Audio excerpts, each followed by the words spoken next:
সুমাইয়া বললেন, শুনো শুনো, আমি তো ঈমানের স্বাদ পেয়েছি, অতএব ঈমান ত্যাগ করা আমার পক্ষে সম্ভব নয়। বল্লম নিয়ে আসলো, লজ্জাস্থান বরাবর এমন জোরে বল্লম দিয়ে ঘাই মারলো, বল্লমটা টান দিল, বোতলের মুখটা খুলে দিলে যেরকম ডক ডক করে পানি পড়বে ঠিক সেরকম রক্তক্ষরণ হতে হতে হযরত সুমাইয়া রাদিয়াল্লাহু তাআলা আনহা শহীদ হয়ে গেলেন। আল্লাহু আকবার। এরপর আনা হলো সুমাইয়ার স্বামী হযরত ইয়াসার রাদিয়াল্লাহু তাআলা আনহু। ইয়াসারকে বলল, ইয়াসার এবার তোমার পালা। ইয়াসার রাদিয়াল্লাহু তাআলা আনহু বললেন, আমার স্ত্রী যেইভাবে ঈমানের স্বাদ পেয়েছেন আমিও তো ঠিক সেইভাবেই ঈমানের স্বাদ পেয়েছি। আমার স্ত্রী গিয়েছে যেই পথে আমিও যেতে প্রস্তুত সেই পথে। সুবহানাল্লাহ। আম্মার ইয়াসার রাদিয়াল্লাহু তাআলা, ইয়াসার তুমি কি ঈমান ত্যাগ করবে না? বলে, না না না, ঈমান ত্যাগ করব না, ঈমানের উপর আমি ইস্তেকামত সুপ্রতিষ্ঠিত আছি। এই দুইটা শক্তিশালী উট নিয়ে আসো। আল্লাহু আকবার। একটু একটু কল্পনা করেন, দুটো শক্তিশালী উট নিয়ে আসলো।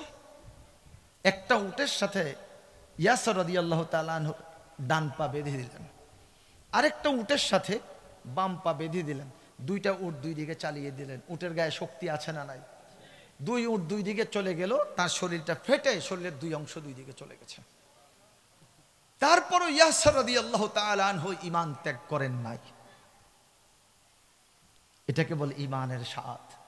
বন্ধুগণ, জেল তো অনেকেই খেটেছেন। এই অধিবেশনে যিনি সভাপতিত্ব করছেন মাওলানা আব্দুল মোমেন সাহেব, উনিও মনে হয় জেল টেল খাটেন নাই, খেটেছেন। তবে আলেমরা জেল খেটলেও লাভ আছে। জেলখানায় গিয়ে ভাইজান ইমামতি করছেন না? দুইবার খুতবাও দিয়েছেন। আমরা মাওলানা মৌলবীরা আমরা জেল খাটলো, জেলে গেলেও আমরা সেখানে নেতাগিরি করি। আলহামদুলিল্লাহ, জেলখানায় গেলেও আমাদের সম্মান। মাশাআল্লাহ, আলহামদুলিল্লাহ। তাহলে প্রিয় ভাইয়েরা আমার, ঈমান এনেছি, ঈমানের উপর আমরা ইস্তেকামত থাকব। ঈমানের দাবি অনুযায়ী আল্লাহর জমিনে কোরআনকে কায়েমের জন্য চেষ্টা চালাবো। কেউ যদি আমাদেরকে রক্ত চক্ষু প্রদর্শন করে আমরা এক কদমও পিছের দিকে যাব না, বরং আমরা সামনে যাব। কি কথা বলেন, ঠিক নেবে ঠিক? কিছু কিছু লোকেরা আমাদেরকে রক্ত চক্ষু দেখায়, আমাদের আস্তানা নাকি বাংলাদেশে রাখবে না। আমরা এমন বড় কোন অপরাধ করছি? এই বাংলার জমিনে আমাদের জন্ম, আমরা দেশ ছেড়ে আমরা কোন দেশে যাই অবস্থান করি না। যদি আমাদের মৃত্যু পরোয়ানাও জারি থাকে, আমরা যদি বিদেশে থাকি আমরা মরার জন্য দেশে চলে আসব। আমরা পালিয়ে থাকবো না। আমরা কেউ আমেরিকা, ইংল্যান্ড, লন্ডন বসে, ভারত বসে বসে আমরা কেউ বিবৃতি দেব না। এই দেশেই আমরা জন্মগ্রহণ করেছি, আমরা এই দেশেই মরব। আমরা এই দেশকে ভালোবাসি, এই দেশকে ভালোবেসে যাব। এই দেশের জনগণের কল্যাণে আমরা কোরআন প্রেমিকরা কাজ করব এবং কোরআন দিয়ে রাষ্ট্র পরিচালনা করার জন্য আমরা চেষ্টা চালিয়ে যাব। যদি এই দাবি পূরণ করতে গিয়ে জীবন দিতে হয়, জীবন দেওয়ার জন্য প্রস্তুত কারা কারা আছেন? দুহাত উঠে রব্বুল আলামিনকে দেখা। আল্লাহ তুমি কবুল করো বলি আমিন। কষ্ট হয়ে গেছে আপনাদের? বেজার হয়েছেন? এগুলো হচ্ছে ঈমানের কথা। এই কথাগুলোতে যদি কেউ বেজার হয় তাহলে মনে করতে হবে যে তার ঈমানের মধ্যে গন্ডগোল আছে। ঠিক না ঠিক? ও ভাই, কোরআন বলেন, এই কোরআনটাকে শুধু আপনার মসজিদের মধ্যে, মক্তবের মধ্যে, মাদ্রাসার মধ্যে তেলাওয়াত করার জন্য আসছে? ইন্নামাল মুমিনুনা আল্লাযীনা ইযা যুকিরাল্লাহু ওয়াজিলাত কুলুবুহুম ওয়া ইযা তুলিয়াত আলাইহিম আয়াতুহু যাদাতহুম ঈমানা আস-সারিকু ওয়াস-সারিকাতু ফাকতু আইদিয়াহুমা জাযাআম বিমা কাসাবা আয-যানিয়াতু ওয়াজ-যানি ফাজলিদু কুল্লা ওয়াহিদিন মিনহুমা মিআতা জালদা। এই কই আছেন দোয়া করেন। কোরআন খতম হয়ে গেছে, এবার মাইয়াতের রূহের মধ্যে সওয়াব পাঠাইয়া দেই। যদি এরকম পুরা জিন্দেগি উল্টা পাল্টা চলবো আর মৃত্যুর পর কোরআন খতম করে আমার কবরের মধ্যে সওয়াব রেসানি করে দিলে আমি জান্নাতে চলে যাব, তাইলে এত কষ্ট করে কামাই রোজগার আর করতে কি বলে নামাজ টামাজ আর পড়তাম না, শুধুমাত্র কেবল টাকা জমাইতাম আর মরার পরে জিয়াফত একটা করে দিও, আমি জান্নাতে চলে যাব। জান্নাত মামার বাড়ির আবদান না। আম হাসিবতুম আন তাদখুলুল জান্নাহ ওয়ালাম্মা ইয়ালামিল্লাহুল্লাযীনা জাহাদু মিনকুম ওয়া ইয়ালামাস সাবিরিন। তোমরা কি আশা করছো, ধারণা করছো তোমরা এমনিতে জান্নাতে চলে যাবে? তোমাদের মধ্যে আল্লাহর দ্বীনকে কায়েমের জন্য, কোরআনকে প্রতিষ্ঠা করার জন্য কারা জিহাদ করেছে, কারা লড়াই করেছে, কারা সংগ্রাম করেছে, আর সংগ্রাম করতে গিয়ে আহত হয়েছে, নিহত হয়েছে, বিপদগ্রস্ত হয়েছে, সেই জায়গাতে কারা ধৈর্য ধারণ করেছে, আল্লাহ কি দেখে নেবেন না? কি বলেন, দেখে নেবেন? অবশ্যই দেখবেন। আরামে আরামে থাকবেন, একটা ফুলের টোকাও আপনার গায়ের মধ্যে লাগবে না, আর আপনি জান্নাতে চলে যাবেন। ভাই গো, জান্নাত এত সহজ না। রাহমাতুল লিল আলামিন হুজুরে পাক সাল্লাল্লাহু আলাইহি ওয়াসাল্লাম তায়েফের জমিনে রক্ত ঝরেছে, ভাই তায়েফের কথা বলেছেন। সেখানে গেলে আমি এখনো তাকাই, মসজিদে আদ্দাস স্মৃতিস্বরূপ একটা মসজিদ তৈরি করে রাখা হয়েছে, যে স্থানে রাসূল সাল্লাল্লাহু আলাইহি ওয়াসাল্লাম আহত অবস্থায় পড়েছিলেন। সেখানে গেলে এখনো চোখের পানি ঝরে। তায়েফের মধ্যে একটা পাহাড়, অন্তত 5 টন ওজন হবে একটা পাথর, সেই কুফফারেরা, কাফের রাসূল সাল্লাল্লাহু আলাইহি ওয়াসাল্লামের গায়ের মধ্যে ফেলতে চেয়েছিল। আল্লাহ পাক জিব্রাইল তাৎক্ষণিকভাবে পাথরটাকে ঠেকাও। ছোট্ট ছোট্ট 2টা পাথর দিয়ে বড় পাথরটাকে এইভাবে যে ঠেস দিয়ে রেখেছে, এখনো ওইভাবে 1400 বছর রয়ে গেছে। ওই পাথরটা এখনো ঝুঁকি দিয়ে আছে, কিন্তু আর নড়াচড়া নেই, ওইভাবে রয়ে গেছে। রাসূলের মুজিজা, সুবহানাল্লাহ পড়েন। রাসূল সাল্লাল্লাহু আলাইহি ওয়াসাল্লামের রক্ত ঝরেছে, দান শহীদ হয়েছে, সাহাবায়ে কেরাম জীবন উৎসর্গ করেছেন, আর তুমি দরবেশগিরি করো, জান্নাতের টিকিট বিক্রি করো, বিনা কষ্টে বিনা পরিশ্রমে এমনি জান্নাতে চলে যাবে। এটা মামার বাড়ির আবদার না।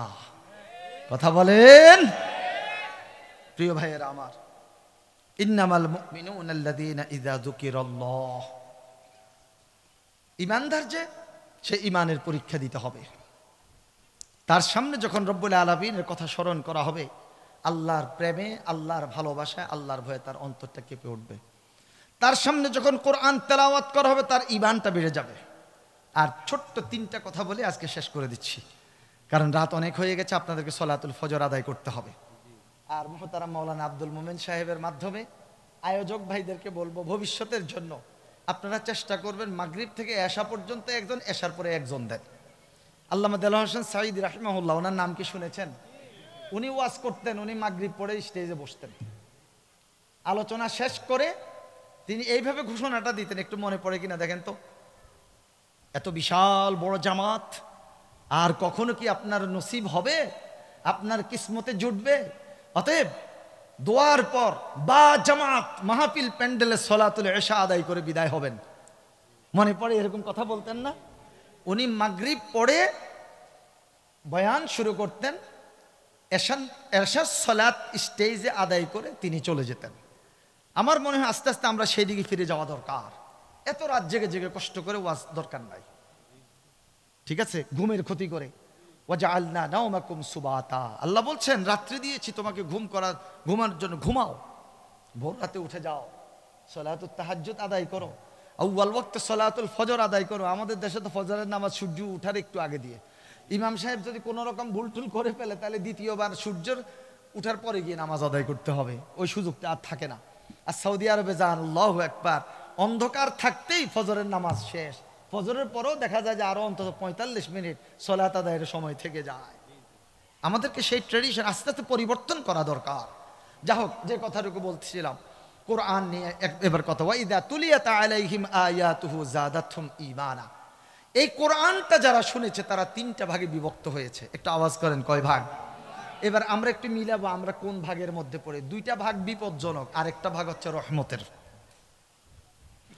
একটি ভাগ তারা কোরআন শুনেছে, তারা কোরআনের বিরোধিতা করেছে, তারা হচ্ছে কাফের গোষ্ঠী।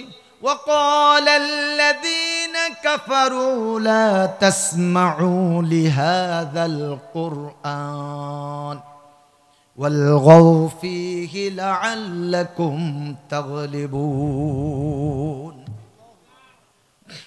কাফেররা বলে তোমরা কোরআন শুনবা না, শুধু শুনবা না তাই নয়, বরং তোমরা সেখানে হট্টগোল গন্ডগোল সৃষ্টি করে দাও, তাহলে আশা করা যায় তোমরা বিজয়ী হয়ে যাবে।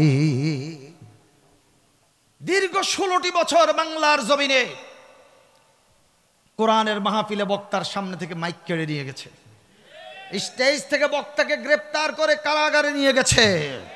এরকম ইতিহাস বাংলার জমিনে হয়েছে কি হয় নাই?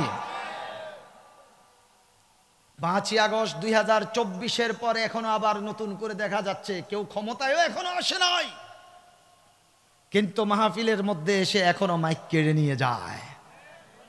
এবার তোমরা যে যাই হও না কেন, স্পষ্ট আল্লাহর কোরআন বলে দিচ্ছে, وقال الذين كفروا لا تسمعوا لهذا القرآن والغوا فيه لعلكم تغلبون। তুমি যে কোনো রাজনৈতিক পরিচয় বহন করো আর না করো, তুমি যদি কোরআনের মাহফিলে এসে হট্টগোল সৃষ্টি করো, তাহলে তোমার পরিচয় কোরআন দিয়ে দিচ্ছে তুমি মুসলমান না, তুমি কাফের, তুমি কাফের, তুমি কাফের। ঠিক না বে ঠিক? الذي أرسله بالحق بشيرا ونذيرا وداعيا إلى الله بإذنه وسراجا منيرا فقد قال الله سبحانه وتعالى في القرآن المجيد وفرقانه الحميد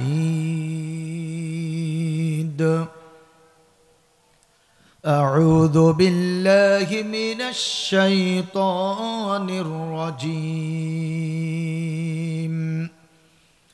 بسم الله الرحمن الرحيم إنما المؤمنون الذين إذا ذكر الله وجلت قلوبهم وإذا تليت عليهم آياته زادتهم إيمانا وعلى ربهم يتوكلون الذين يقيمون الصلاة ومما رزقناهم ينفقون أولئك هم المؤمنون حقا لهم درجات عند ربهم ومغفرة ورزق كريم صدق الله العظيم. ومن حديث النبوية صلى الله عليه وسلم عن عباس بن عبد المطلب رضي الله تعالى عنه قال قال رسول الله صلى الله عليه وسلم ذاق طعم الإيمان من رضي بالله ربا وبالإسلام دينا وبمحمد رسولا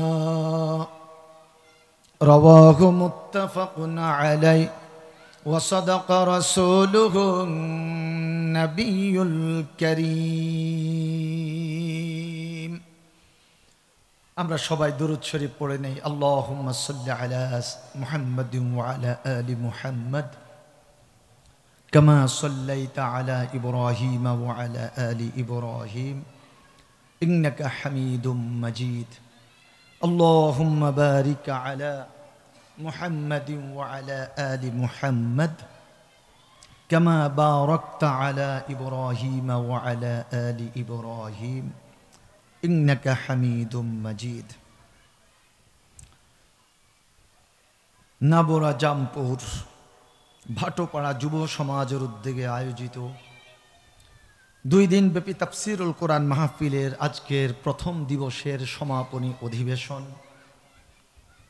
এই অধিবেশনের সম্মানিত সভাপতি বিশিষ্ট আলেম দ্বীন ফজিলাতুশ শেখ হযরতুল আল্লাম জনাব হযরত মাওলানা আব্দুল মোমিন সাহেব হাফিজাহুল্লাহ, অধ্যক্ষ রাজারামপুর ইহয়াউস সুন্নাহ সিনিয়র আলিম মাদ্রাসা, রব্বুল আলামিন মুহতারাম সভাপতিকে কবুল করুন, মঞ্জুর করুন। দ্বীনের খেদমত আরও যাতে বেশি করতে পারেন, আল্লাহ সুস্থতার সাথে নেক হায়াত দারাজ করুন। আমরা সবাই পড়ি আমিন। হাজারাত উলামায়ে ইকরাম, এতক্ষণ পর্যন্ত বিষয়ভিত্তিক আপনাদেরকে আলোচনা শুনিয়েছেন। আপনাদের এই এলাকারই কৃতি সন্তান, বিশিষ্ট আলেমী দ্বীন ফজিলাতুশ শেখ জনাব ইব্রাহিম বিন আব্দুল মালিক হাফিজাহুল্লাহ, জামালপুর ইমাম ও খতিব মোল্লাপাড়া জামে মসজিদ। আমার পূর্বে যিনি আলোচনা করেছেন তিনিই তো না? রব্বুল আলামিন আমার ভাইয়ের জবানকে আল্লাহর দ্বীনের জন্য, ইসলামের জন্য, কোরআনের জন্য কবুল করুন। আমরা সবাই পড়ি আমিন। হযরত উলামায়ে ইকরাম, মঞ্চে উপবিষ্ট সম্মানিত মেহমান বৃন্দ, আমার ডানে, আমার বাঁয়ে, আমার সামনে বসা একান্ত শ্রদ্ধেয় মুরব্বিয়ানে আযম, বয়স বড় ভাইয়েরা, সমবয়সী বন্ধুগণ, একান্ত প্রিয় যুবকেরা, আমার আদরের স্নেহের কলিজার টুকরা সন্তান তুল্য ছোট্ট ছোট্ট সোনামণিরা, পর্দা আলের সম্মানিত শ্রদ্ধেয়া মা বোনেরা এবং একান্ত স্নেহাস্পদ সন্তান তুল্য প্রিয় মেয়েরা, তাফসীরুল কোরআন মাহফিলে আমার তাফসীর শুরু করার প্রারম্ভেই রব্বুল আলামিনের শুকর গুজার হচ্ছি যে রব্বুল আলামিন প্রায় ৩৩০ কিলোমিটার দূর থেকে আপনাদের এই পর্যন্ত নিরাপদে পৌঁছাইয়েছেন, আলহামদুলিল্লাহ। এবং সুস্থতার সাথে আপনাদের মাহফিল প্যান্ডেলে এসে বসার তৌফিক দান করেছেন, সেজন্য আমি শুকরিয়া আদায় করছি, আলহামদুলিল্লাহ। এবার আপনাদের কাছ থেকে জানতে চাচ্ছি, আপনারা এই কোরআনের মাহফিলে আসতে পেরে আপনারা কি খুশি? পিছনে যারা আছেন ওনারা মনে হয় একটু বেজার হয়ে আছেন নাকি? সবাই খুশি? একটু আওয়াজ করে সবাই খুশি? তাহলে আমাদেরকে একটু বলেন তো, খুশি করেছেন কে? তাহলে সে রব্বুল আলামিনকে কি খুশি করার দরকার আছে না নাই? আসুন আমরা আমাদের মাবুদকে প্রশংসার মাধ্যমে আমরা খুশি করার চেষ্টা করি। যেহেতু আমরা খুশি, আমাদেরকে খুশি করেছেন মাবুদ, আমরা আমাদের সকল প্রকার জড়তা, সকল প্রকার দুর্বলতা, সকল প্রকার হীনমন্যতাকে ঝেড়ে ফেলে দিয়ে হৃদয়ের সবটুকুন আবেগ উজাড় করে, কণ্ঠ ছেড়ে দিয়ে, ভালোবাসা দিয়ে, প্রাণ খুলে, মোহাব্বতের সাথে আমরা সবাই পড়ি আলহামদুলিল্লাহ। আর একটা বার পড়ি আলহামদুলিল্লাহ। এবার আমার সাথে সবাই পড়ুন, ইয়া রব্বি লাকাল হামদু কামা ইয়ানবাগি লিজালালি ওয়াজহিকা ওয়া আযীমি সুলতানিক। এবার আমরা পড়ুন, সবাই পড়ি আল্লাহু আকবার কাবীরান আলহামদুলিল্লাহি কাসীরান সুবহানাল্লাহি বুকরাতান ওয়া আসীলা। আমরা প্রশংসা করলাম কার? আমরা ভাত খেয়ে প্রশংসা করব কার? আমরা মদ খেয়ে প্রশংসা করব কার? মদ খেয়ে কি প্রশংসা চলবে নাকি? দুই একজন বলে ফেলছে, এটা আসলে ঠেলার চোটে বলে ফেলছে। যা হোক, যেই কাজগুলোর পরে আল্লাহর প্রশংসা চলবে না সেই কাজগুলো আমরা করব না, ঠিক না বে ঠিক? সম্মানিত সুধী মণ্ডলী, আমরা রব্বুল আলামিনের প্রশংসা করেছি এমন ভাষায়। প্রথমত আমরা পড়েছি আলহামদুলিল্লাহ। কোরআনুল কারীমে আছে না নাই? আমাদের নবী করিম সাল্লাল্লাহু আলাইহি ওয়াসাল্লাম বলেন, আলহামদুলিল্লাহি তামলাউল মিজান। বান্দা যখন বলে আলহামদুলিল্লাহ, হাসরের ময়দানে স্থাপিত যেই নেক এবং বদ ওজন করার জন্য পাল্লা রয়েছে, সেখানে নেকের পাল্লাটা নেকে পরিপূর্ণ হয়ে যায়। আলহামদুলিল্লাহ। আমরা প্রশংসা করেছি, আমরা পড়েছি ইয়া রব্বি লাকাল হামদু কামা ইয়ানবাগি লিজালালি ওয়াজহিকা ওয়া আযীমি সুলতানিক। আল্লাহ পাক ফেরেশতাদেরকে থামায়া দেন, এর নেকিটা তোমরা লিখো না, এটা রিজার্ভ থাকবে, আমি রব্বুল আলামিন ডাইরেক্ট এর নেকি দান করব। আমরা সেই প্রশংসাটা করেছি আলহামদুলিল্লাহ পড়ে। এরপর আমরা পড়েছি কি আল্লাহু আকবার কাবীরান আলহামদুলিল্লাহি কাসীরান সুবহানাল্লাহি বুকরাতাও ওয়া আসীলা। রাসূল সাল্লাল্লাহু আলাইহি ওয়াসাল্লাম তিনটা ঘোষণা দিয়েছেন, যারা এইভাবে আল্লাহ পাকের প্রশংসা করে আল্লাহ পাক রব্বুল আলামিন সাথে সাথে তাদের জন্য তার আসমানের দরজাগুলো খুলে দেন, তার রহমতের দরজা খুলে দেন, জান্নাতের দরজা খুলে দেন। এখন আমরা আল্লাহ পাকের রহমতের মাঝে ডুবে আছি আলহামদুলিল্লাহ পড়ে। আপনাদের এই অঞ্চলে কি পুকুর আছে? আছে।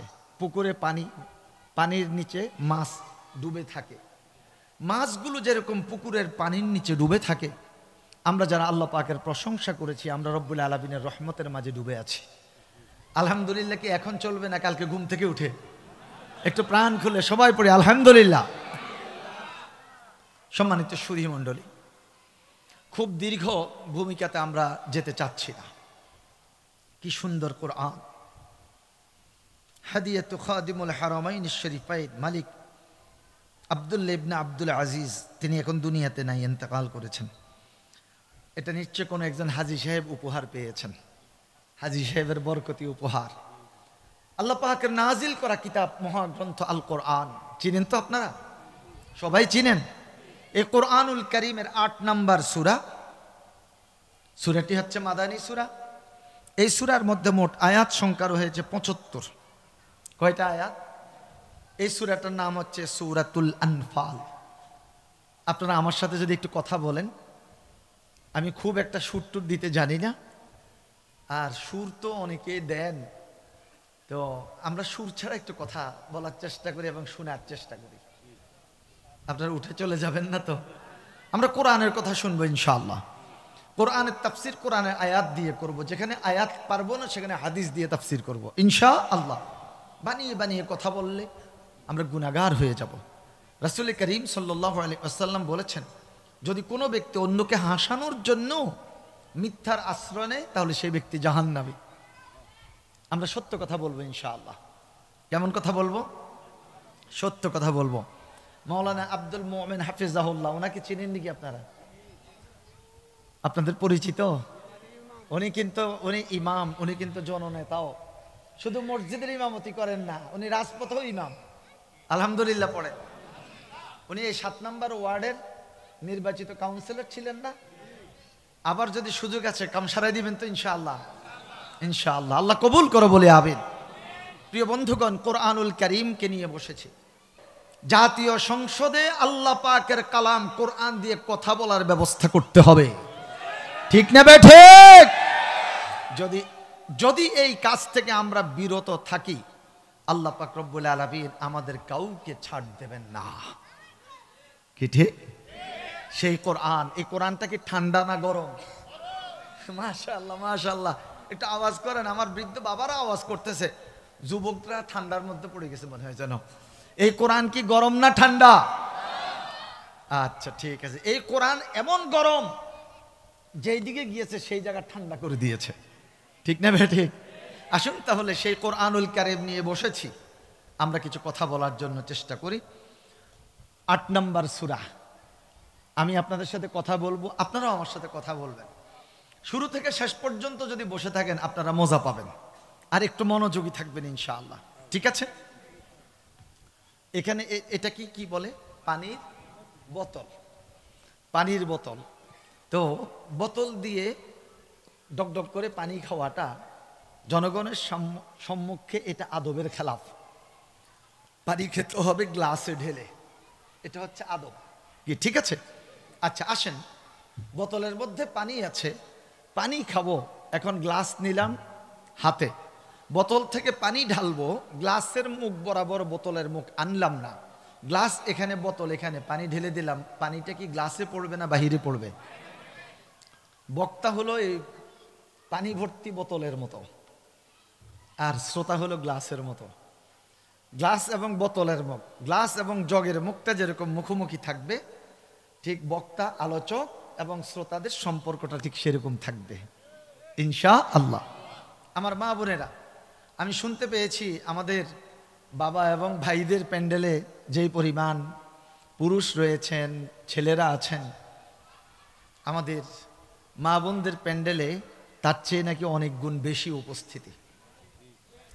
আমি আপনাদেরকে আশ্বস্ত করছি, আমাদের দ্বীন ইসলামের জন্য নারীদের যথেষ্ট অবদান রয়েছে।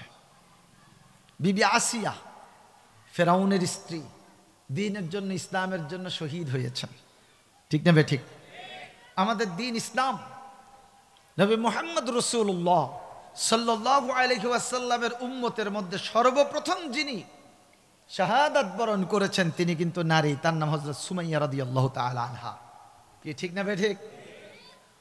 ইসলামের জন্য সকল সহায় সম্পদ উৎসর্গ করে গিয়েছেন।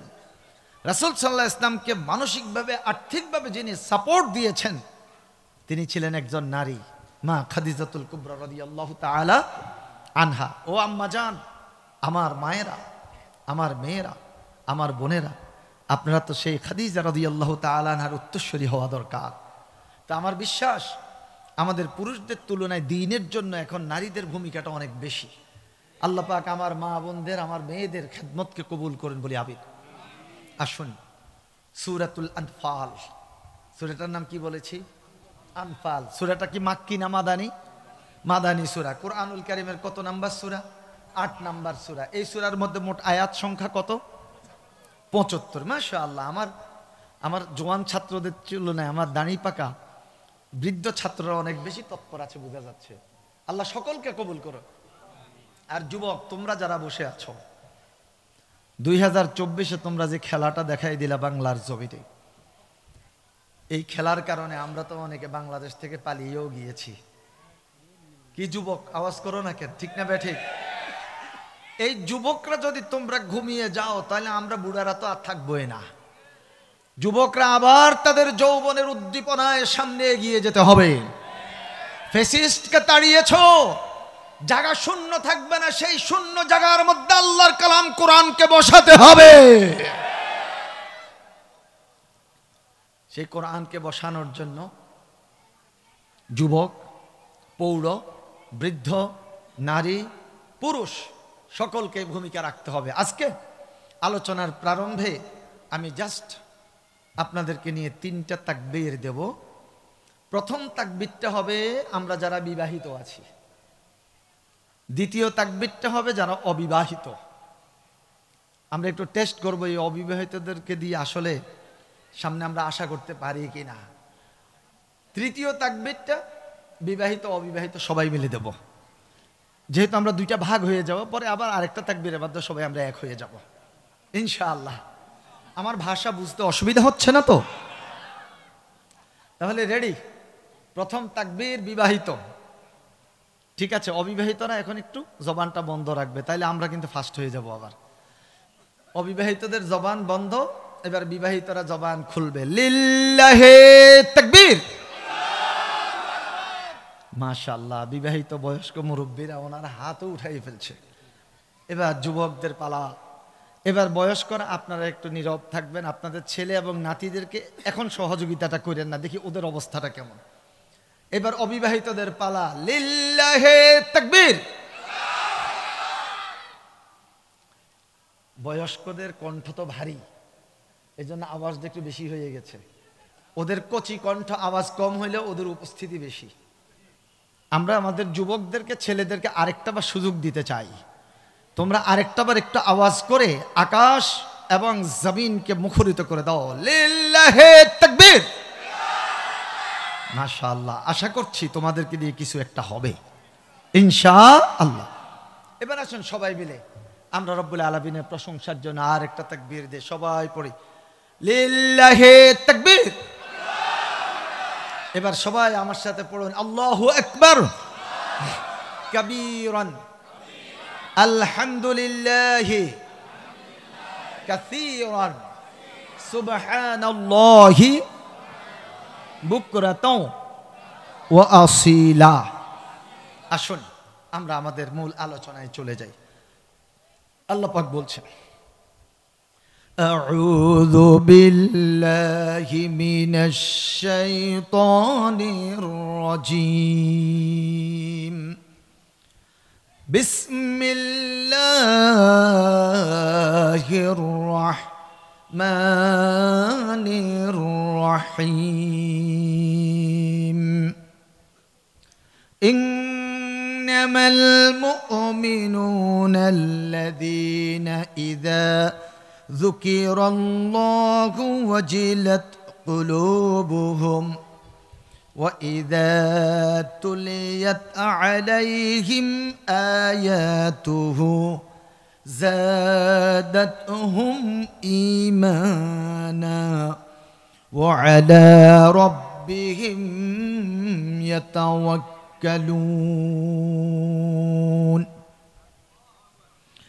الذين يقيمون الصلاة ومما رزقناهم ينفقون أولئك هم المؤمنون حقا لهم درجات عند ربهم ومغفرة ورزق كريم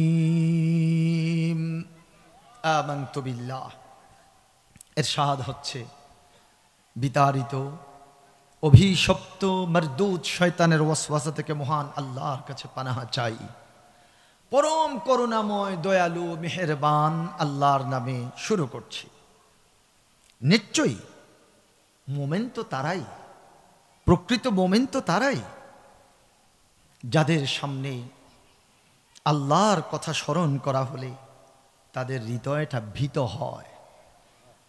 যখন তাদের সামনে আল্লাহ পাকের আয়াত সমূহ কোরআনুল কারীম তেলাওয়াত করা হয় তখন তাদের ঈমানটা বেড়ে যায় এবং এই সমস্ত ঈমানদার ব্যক্তিরাই তারা তাদের রবের উপর ভরসা করে তাওয়াক্কুল করে।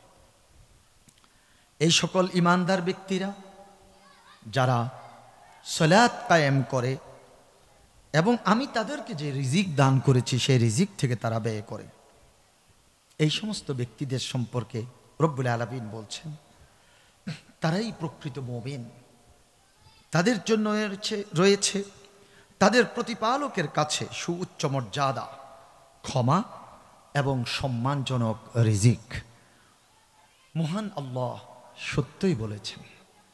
সম্মানিত সুধী মণ্ডলী, এই ছিল আজকে আমাদের 3টি আয়াত সূরা আনফালের 2য়, 3য় এবং 4র্থ 3টি আয়াতে কারিমার সরল অনুবাদ।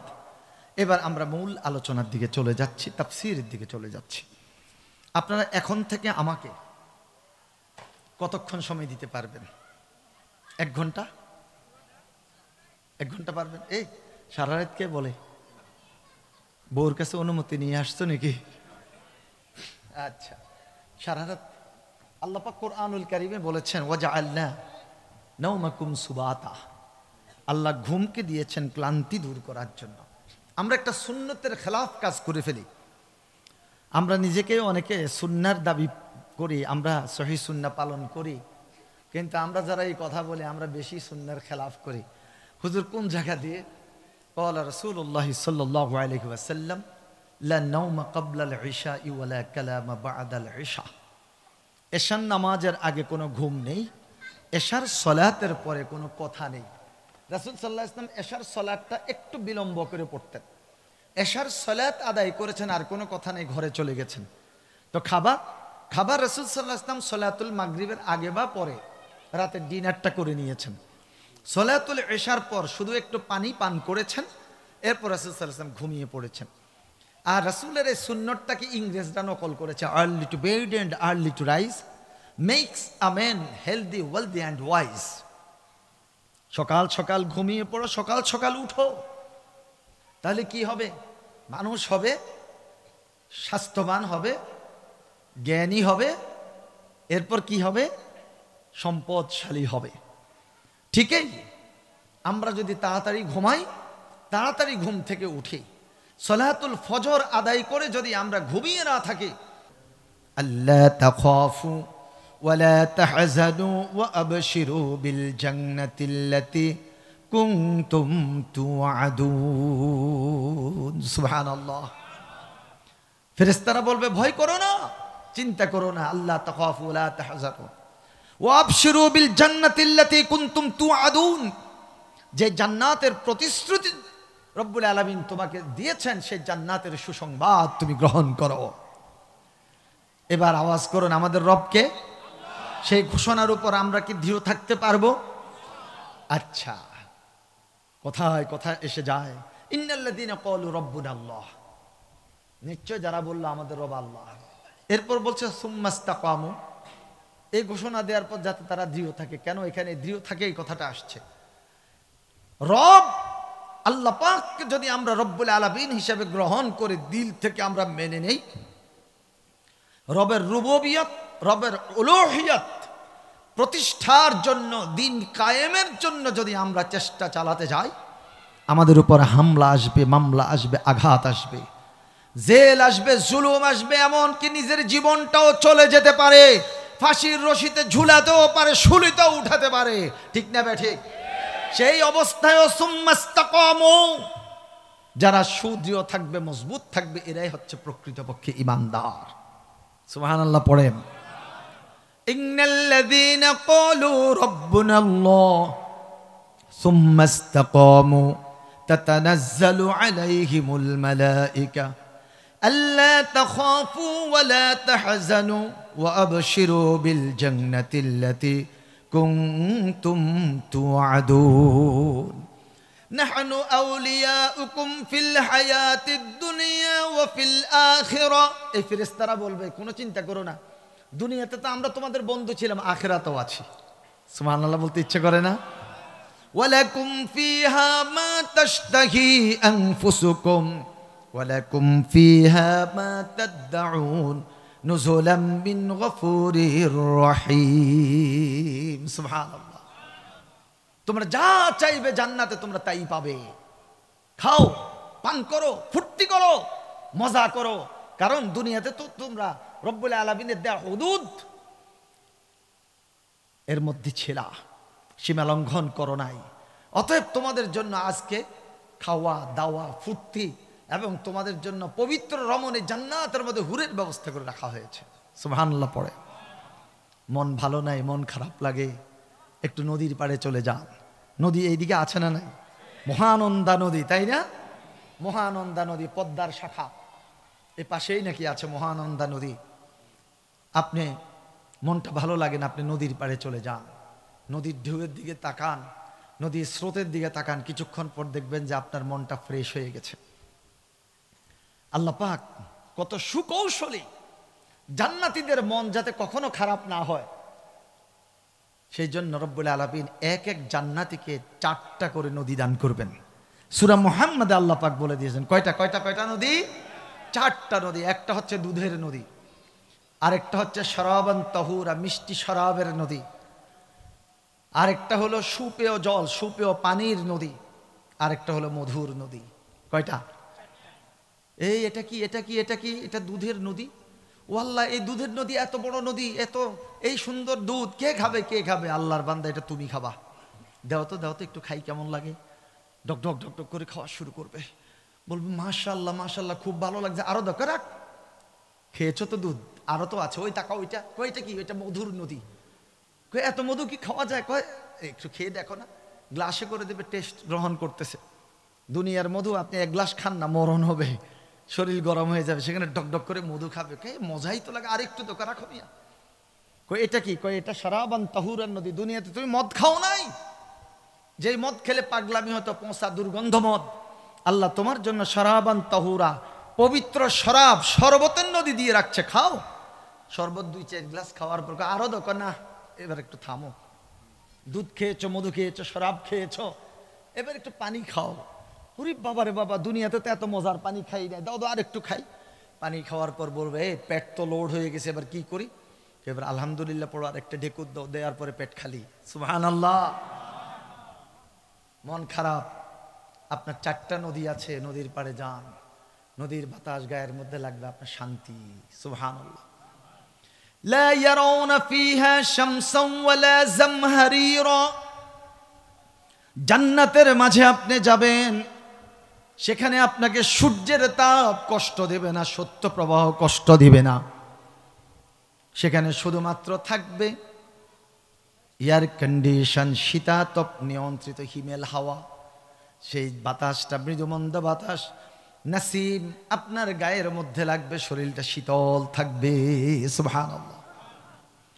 ইন্নাল্লাযীনা ক্বালু রাব্বুনাল্লাহ সুম্মা ইসতাকামু তাতানাজ্জালু আলাইহিমুল মালায়েকা আল্লা তাখাফু ওয়া লা তাহজানু ওয়া আবশিরু বিল জান্নাতিল্লাতী কুনতুম তুআদুন।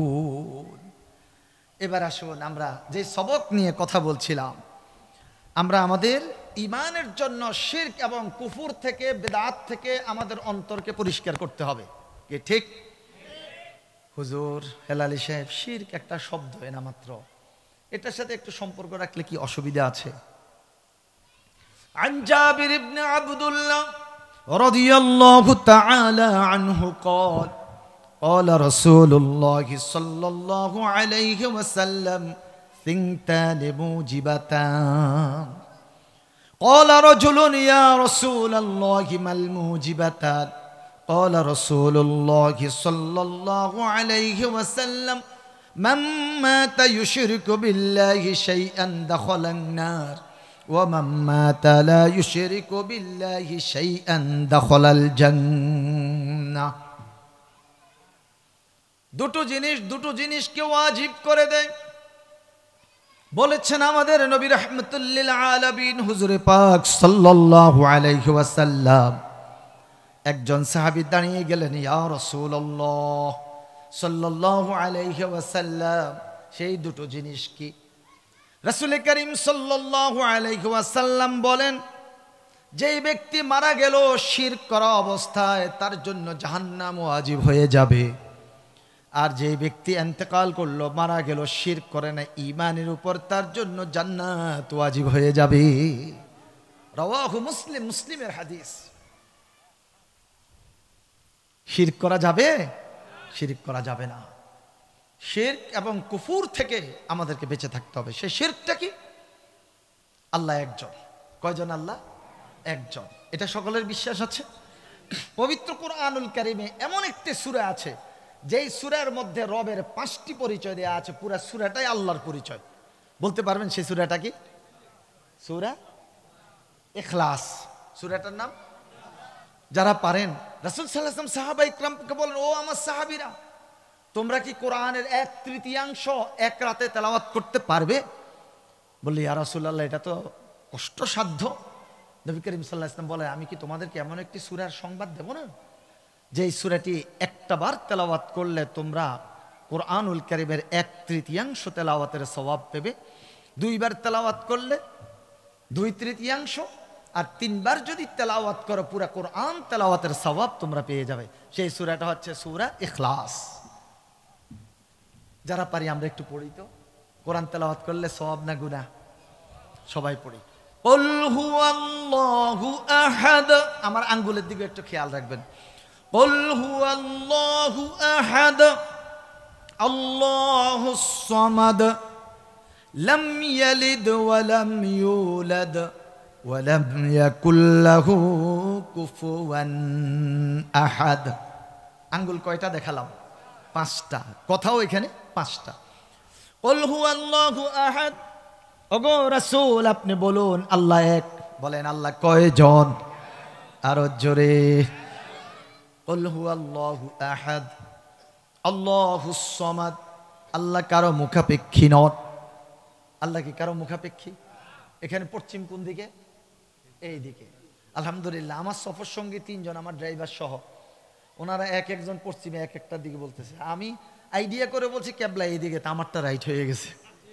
এখনো বুড়ো হয়ে গেলে কি হয়েছে, এখনো দিক ঠিক আছে। এই জোয়ানেরা দিঘা রাই বলছে। যা হোক, কুল হুয়াল্লাহু আহাদ। আল্লাহ কয়জন? আল্লাহ একজন, এক, একক, অদ্বিতীয়। লা শারীকা লাহু, আল্লাহর সাথে কোনো শরীক নাই। এই যে সূর্য পূর্ব দিকে উদিত হয়, পশ্চিম দিকে অস্ত যায়। আমাদের এখানে আসলে আমাদের মাথার উপরে সূর্য, সূর্য ঘুরে আমাদের ডান দিকে যখন নিচের দিকে নামে তখন সৌদি আরবে সূর্য, আরো নিচের দিকে গিয়ে যখন সূর্য পৃথিবীর ওই পিঠে চলে যায় তখন আমেরিকার উপর সূর্য।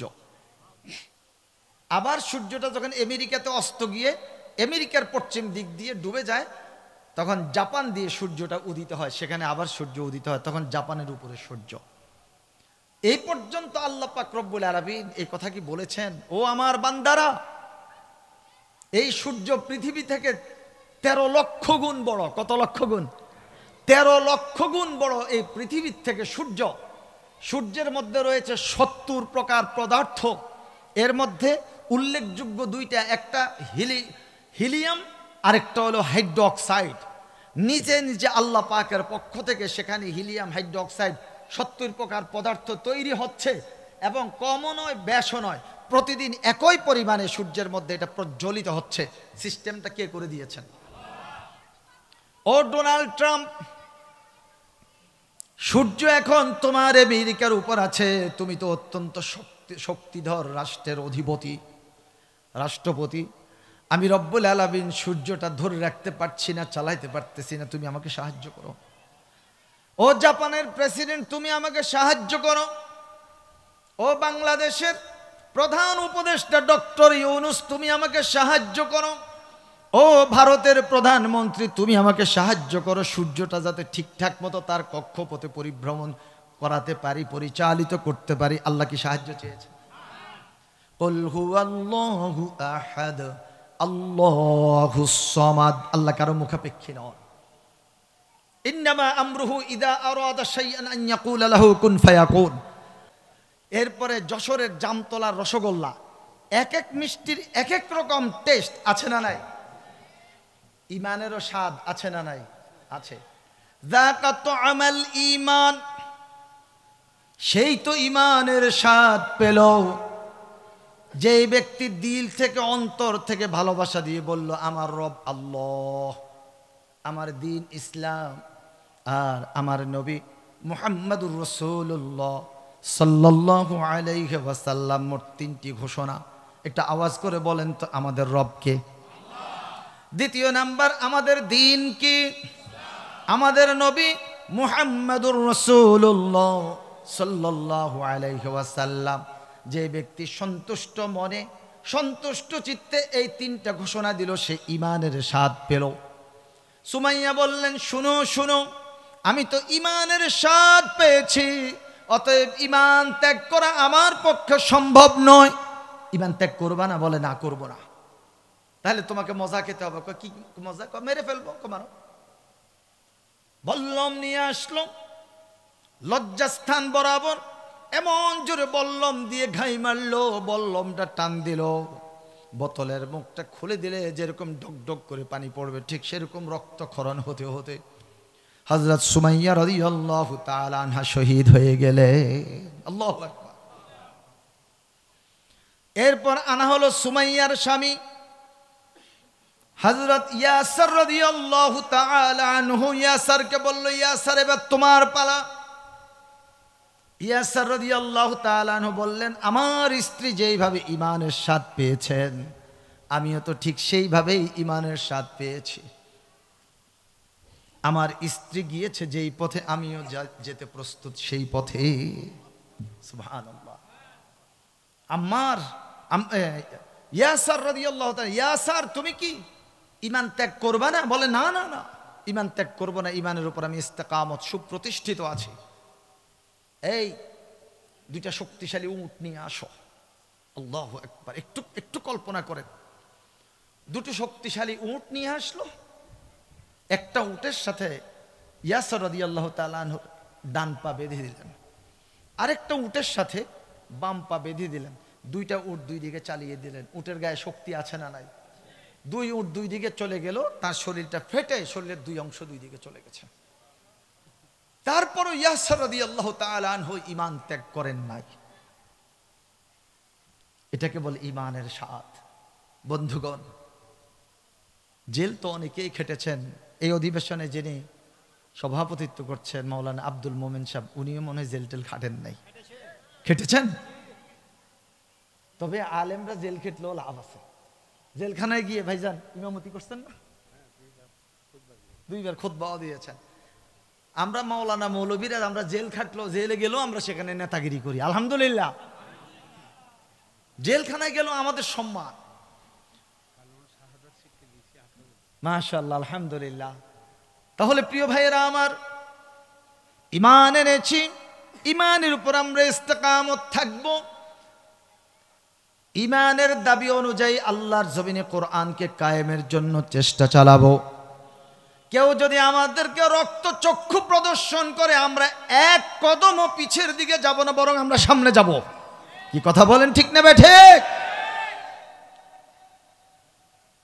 কিছু কিছু লোকেরা আমাদেরকে রক্ত চক্ষু দেখায়, আমাদের আস্তানা নাকি বাংলাদেশে রাখবে না। আমরা এমন বড় কোন অপরাধ করছি? এই বাংলার জমিনে আমাদের জন্ম, আমরা দেশ ছেড়ে আমরা কোন দেশে যাই অবস্থান করি না। যদি আমাদের মৃত্যু পরোয়ানাও জারি থাকে, আমরা যদি বিদেশে থাকি, আমরা মরার জন্য দেশে চলে আসব, আমরা পালিয়ে থাকবো না। আমরা কেউ আমেরিকা, ইংল্যান্ড, লন্ডন বসে, ভারত বসে বসে আমরা কেউ বিবৃতি দেব না। এই দেশেই আমরা জন্মগ্রহণ করেছি, আমরা এই দেশেই মরব। আমরা এই দেশকে ভালোবাসি, এই দেশকে ভালোবেসে যাব। এই দেশের জনগণের কল্যাণে আমরা কোরআন প্রেমিকরা কাজ করব এবং কোরআন দিয়ে রাষ্ট্র পরিচালনা করার জন্য আমরা চেষ্টা চালিয়ে যাব। যদি এই দাবি পূরণ করতে গিয়ে জীবন দিতে হয়, জীবন দেওয়ার জন্য প্রস্তুত কারা কারা আছেন? দুহাত উঠে রব্বুল আলামিনকে দেখা। আল্লাহ তুমি কবুল করো বলি আমিন। কষ্ট হয়ে গেছে আপনাদের? বেজার হয়েছেন? এগুলো হচ্ছে ঈমানের কথা। এই কথাগুলোতে যদি কেউ বেজার হয়, তাহলে মনে করতে হবে যে তার ঈমানের মধ্যে গন্ডগোল আছে। ঠিক না ভাই? ঠিক।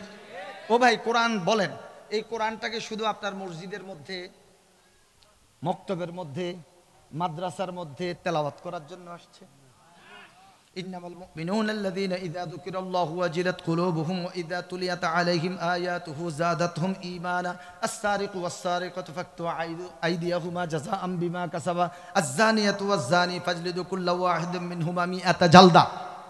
এই কই আছেন দোয়া করেন, কোরআন খতম হয়ে গেছে, এবার মাইয়াতের রূহের মধ্যে সওয়াব পাঠাইয়া দেই। যদি এরকম পুরা জিন্দেগি উল্টা পাল্টা চলবো আর মৃত্যুর পর কোরআন খতম করে আমার কবরের মধ্যে সওয়াব রেসানি করে দিলে আমি জান্নাতে চলে যাব, তাইলে এত কষ্ট করে কামাই রোজগার আর করতে, কি বলে, নামাজ টামাজ আর পড়তাম না, শুধুমাত্র কেবল টাকা জমাইতাম আর মরার পরে জিয়াফত একটা করে দিও, আমি জান্নাতে চলে যাব। জান্নাত মামার বাড়ির আবদার না। আম হাসিবতুম আন তাদখুলুল জান্নাহ ওয়ালাম্মা ইয়ালামিল্লাহুল্লাযীনা জাহাদু মিনকুম ওয়া ইয়ালামাস সাবিরিন। তোমরা কি আশা করছো, ধারণা করছো তোমরা এমনিতে জান্নাতে চলে যাবে? তোমাদের মধ্যে আল্লাহর দ্বীনকে কায়েমের জন্য, কোরআনকে প্রতিষ্ঠা করার জন্য কারা জিহাদ করেছে, কারা লড়াই করেছে, কারা সংগ্রাম করেছে, আর সংগ্রাম করতে গিয়ে আহত হয়েছে, নিহত হয়েছে, বিপদগ্রস্ত হয়েছে, সেই জায়গাতে কারা ধৈর্য ধারণ করেছে, আল্লাহ কি দেখে নেবেন না? কি বলেন, দেখে নেবেন? অবশ্যই দেখবেন। আরামে আরামে থাকবেন, একটা ফুলের টোকাও আপনার গায়ের মধ্যে লাগবে না, আর আপনি জান্নাতে চলে যাবেন। ভাই গো, জান্নাত এত সহজ না।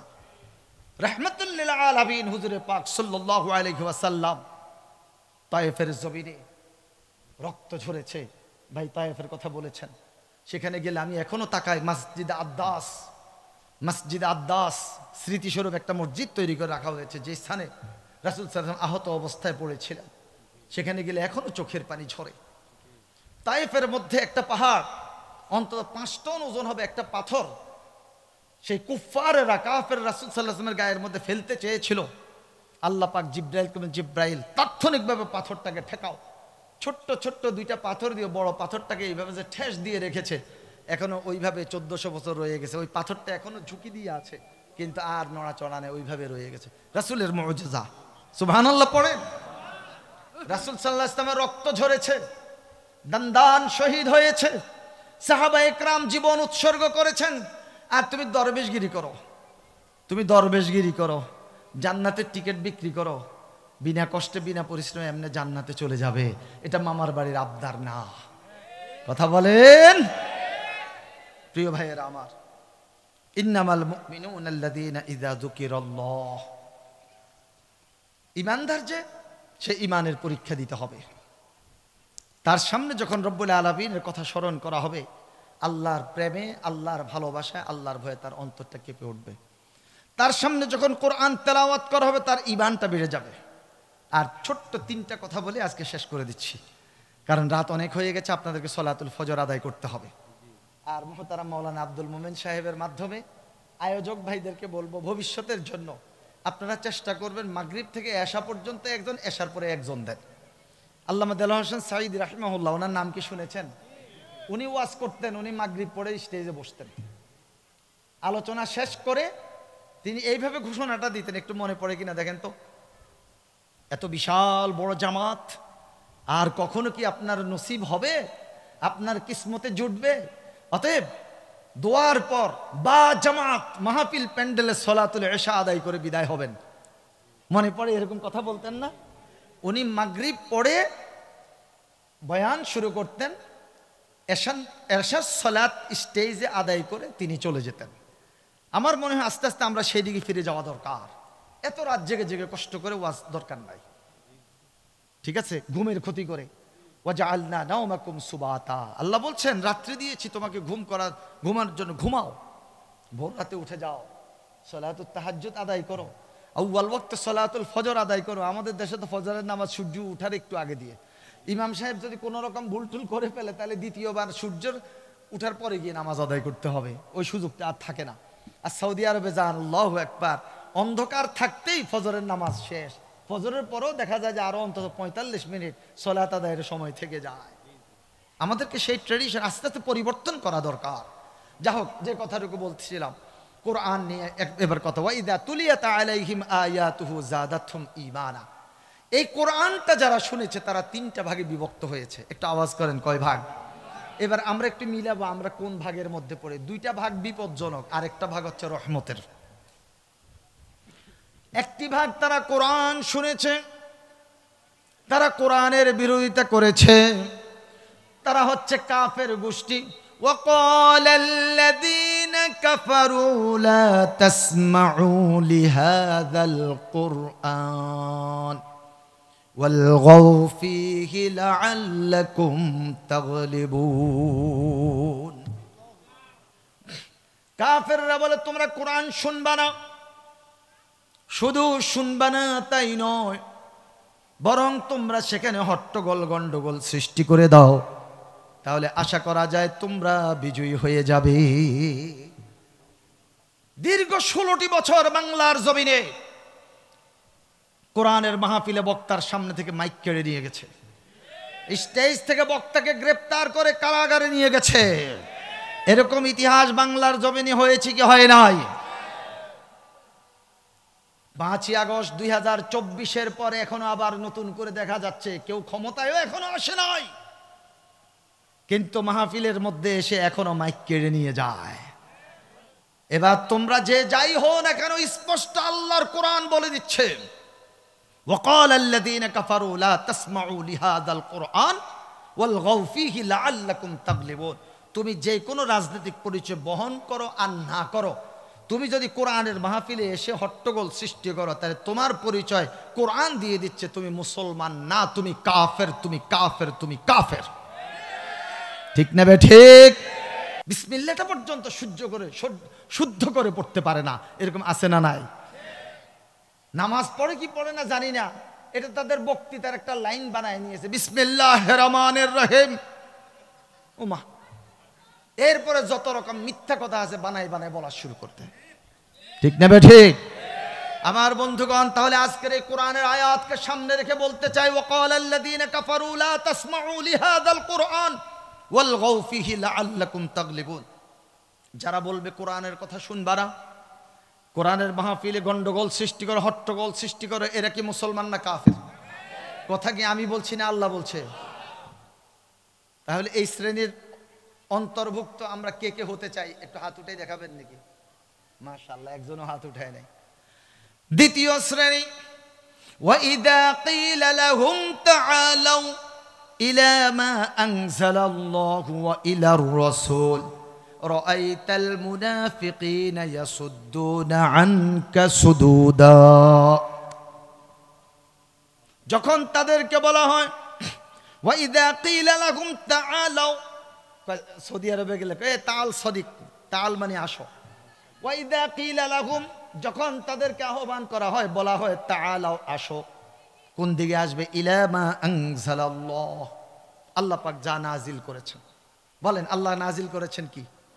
একটু সবাই বলেন না, কোরআন নাজিল করেছেন, কোরআনের দিকে আসো।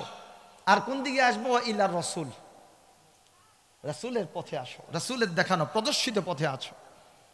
আল্লাহ প্রদত্ত, রাসূল সাল্লাল্লাহু আলাইহি ওয়াসাল্লাম প্রদর্শিত বিধান অনুযায়ী মানব জাতির কল্যাণ সাধন করার জন্য কেউ কাজ করে কি করে না?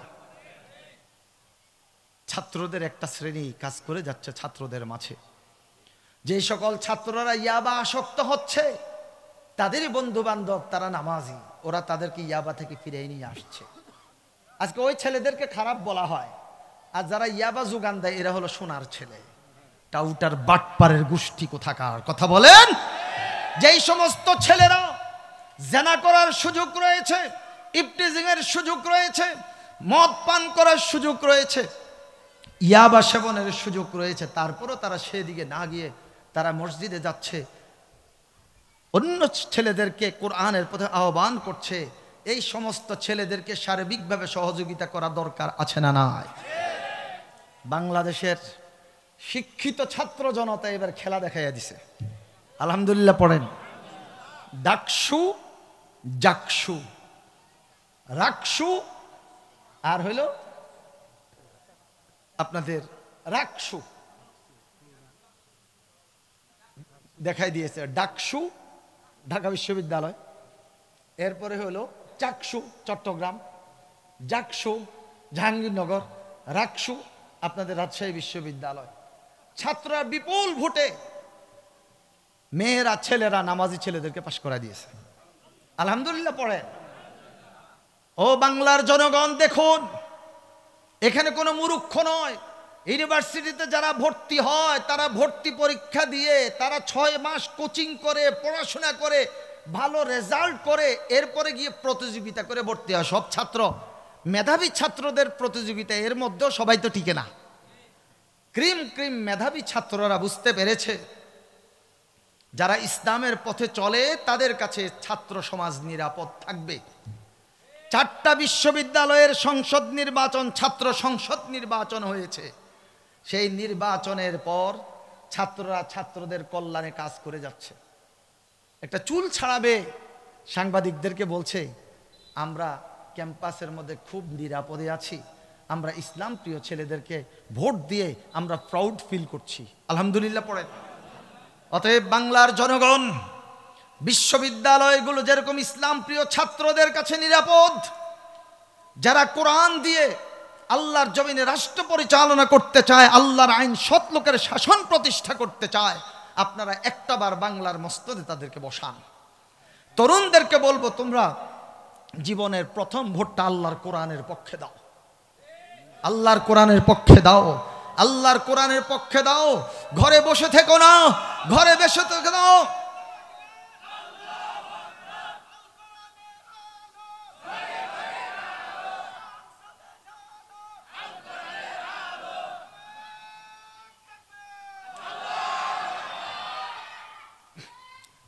তাহলে 2টা শ্রেণী পেয়েছি। ওয়াইদা কিলা লাহুম তাআলাউ ইলা মা আনজালাল্লাহ, যখন তাদেরকে আহ্বান করা হয় আল্লাহ যে কোরআন নাজিল করেছেন সেই কোরআনের দিকে, আর রাসূলের সুন্নাহর দিকে আসো। তাআলাউ ইলা মা আনজালাল্লাহ ওয়া ইলা রাসূল। তখন আল্লাহ নিজেই পরিচয় দিচ্ছেন, রাআইতাল মুনাফিকিনা ইয়াসুদ্দুনা আনকা সুদুদা, মুনাফিকদেরকে দেখতে পাবা তারা রাগ করে ও রাসূল আপনার কাছ থেকে দূরে সরে গেছে। ঠিক না বে ঠিক? আমি অন্য কাউকে বলবো না, আমি নাসিরউদ্দিন হেলালি কি সুন্দর সাদা টুপি একটা মাথায় দিয়েছি, সৌদি আরবের ক্লক টাওয়ার থেকে কিনে এনেছি। মাথার মধ্যে মাথার মধ্যে সাদা টুপি, গায়ের মধ্যে আবায়া, এটা সৌদি আরবের এক শায়েখও উপহার দিয়েছেন, এটাও গায়ে দিয়ে বসে আছি। দেখতে তো মাশাআল্লাহ কি বুজুর্গ, কিন্তু আমাকে যখন বলা হয় যে নাসিরউদ্দিন হেলালি আসো কোরআনের পথে আসো, রাসূলের সুন্নাহর পথে আসো, না রে বাবু সেখানে গেলে ভেজাল আছে, সেখানে গেলে গন্ডগোল আছে, বোমা আসতে পারে, গুলি আসতে পারে, হাতের মধ্যে হ্যান্ডকাপ লাগতে পারে। বাবুরে আমি এই ভেজালের মধ্যে নাই, আমি এই ভেজালের মধ্যে নাই। তাহলে নাসিরউদ্দিন হেলালি এটা একটা কাট্টা মুনাফিক। বলেন নাসিরউদ্দিন হেলালি, আমি রাগ করবো না, বলেন না একটু, নাসিরউদ্দিন হেলালি মুনাফিক কখন? যদি সে কোরআনের পথে এবং রাসূলের পথে না চলে। আমি আমাকে দিয়ে বললাম, আপনাকে বলার দরকার নেই, অন্য কাউকে বলার দরকার নেই। রাগ করলে আমি আমার উপর করব।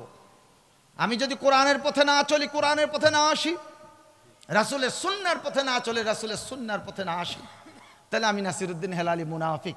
এই কথাটা কি আমার কথা না আল্লাহর কথা? এখন আমি তো মুনাফিক হতে চাই না, আপনারা কি হতে চান? আল্লাহ তুমি আমাদের সকলকে হেফাজত কর বলি আমিন। শেষ কথা, দুইটা শ্রেণী গেল, একটা হলো কাফেরের গোষ্ঠী, আর একটা হলো মুনাফিকের গোষ্ঠী। আমরা এই দুই গোষ্ঠীর মধ্যে কেউ যেতে চাই? তৃতীয় নাম্বার কথা হলো وَإِذَا تُلِيَتْ عَلَيْهِمْ آيَاتُهُ زَادَتْهُمْ إِيمَانًا وَعَلَى رَبِّهِمْ يَتَوَكَّلُونَ আল্লাহু আকবার। ইমানদার ব্যক্তিদের সামনে যখন কোরআনুল কারীম তেলাওয়াত করা হয়, তখন এই ইমানদার ব্যক্তিদের ঈমানটা কয়েক গুণ বেড়ে যায়। আর এই ইমানদার ব্যক্তিরা কেবলমাত্র শুধুমাত্র আল্লাহর উপরে তাওয়াক্কাল করে। বিপদ মুসিবত আসো, তোমাকে আমি আলিঙ্গন করব, যদি আমি বেঁচে থাকি আমি হব গাজী, আর যদি আমি মরে যাই আমি শহীদ হব, অতএব নো চিন্তা ডো ফুর্তি। ঠিক না বে ঠিক? তাহলে আমরা 3 নাম্বার যেই আয়াতের দিকে আমরা গিয়েছি, আমরা সেই ইমানদারের পরিচয় বহন করে আমরা সবাই জান্নাতে যেতে চাই। আরো অনেকগুলো কথা রয়ে গেছে, আরেকটার পর একটা হাদিস আসছেই, কিন্তু সময় আমাকে বলছে নাসিরউদ্দিন হেলালি, তুমি তো দাওয়াত কবুল করেছো নভেম্বর মাসের 5 তারিখে, তুমি নভেম্বর মাসের 6 তারিখে ওয়াজ করছো কেন? নভেম্বর মাসের 6 তারিখে তো এখানে তাফসির করে মুফতি মিজানুর রহমান কাসেমি, তুমি তাড়াতাড়ি মাইক ছেড়ে দাও, কারণ মুফতি মিজানুর রহমান কাসেমির হক নষ্ট হবে, কারণ 6 তারিখ তো চলে আসছে। 6 তারিখ অলরেডি হয়েও গেছে, আমার সময়ও শেষ। আবার যদি কোনোদিন বেঁচে থাকি, আমার প্রিয় ভাই, যেই ভাইটা আমাকে দাওয়াত করে এনেছেন, সবসময় যোগাযোগ করেছেন, সাইদ, ডাক নাম হচ্ছে উজ্জ্বল, আল্লাহ পাক এই যুবক সহ এই পুরা যুব সমাজকে কবুল করেন বলি আমি। আপনারা সারাদিন পরিশ্রম করেছেন, এতক্ষণ পর্যন্ত কোরআনকে ভালোবেসে বসে বসে কোরআনের কথাগুলো শুনেছেন, আল্লাহ আপনাদেরকে উত্তম জাযা দান করুন। সেই জাযা হিসাবে আল্লাহ যাতে আমাদেরকে জান্নাত নসিব করেন, আমরা যাতে জান্নাতের মেহমান হতে পারি সেই তৌফিক দান করুন। আল্লাহুম্মা আমিন। হাদা মা ইনদু ওয়াল ইলমু ইনদাল্লাহ আলাইহি তাওয়াক্কালতু ওয়া ইলাইহি উনীব। মা'আস সালাম। আসসালামু আলাইকুম ওয়া রাহমাতুল্লাহি ওয়া বারাকাতুহু।